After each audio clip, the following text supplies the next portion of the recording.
ሰላም እናቶች እንዴት ናችሁ? ከ6 ወር በላይ ላሉ ልጆች የሚሆን የምግብ አማራጭ ይዤላችሁ መጥቻለሁ። የሚያስፈልጉን ግብአቶች አንድ አነስተኛ ድንችና 2 ቅጠል ቆስጣ ናቸው። በመጀመሪያም ድንቻችንን ልጠን መክተፍ፣ ከዛም እንጥደዋለን።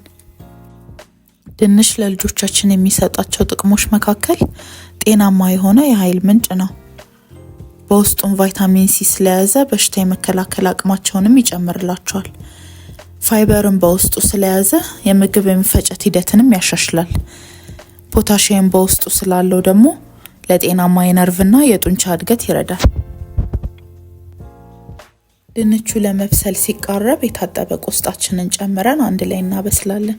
ቆስጣ ደግሞ ለልጆቻችን የሚሰጣቸው ጥቅሞች የመጀመሪያው በውስጡ ቫይታሚን ኤ፣ ሲ እና ኬ የያዘ በመሆኑ ለልጆቻችን ጤናማ እይታ፣ የበሽታ መከላከል እና ጤናማ የደም ስርዓት እንዲኖራቸው ያግዝልናል።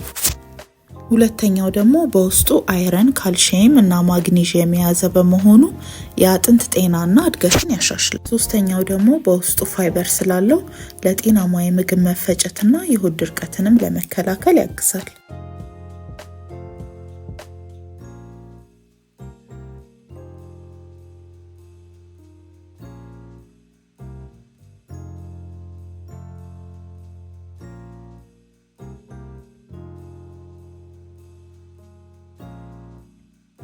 ሁለቱም ሲበስሉልን አውጥተን በራሱ በተቀቀለበት ውሃ ወይም በወተት በመፍጨት ልጆቻችንን መመገብ።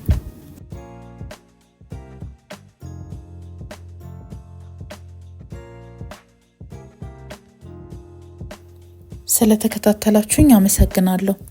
ሌሎች ጤናማ የልጆች የምግብ አማራጮች እንዲደርሷችሁ ቤተሰብ ሁኑ።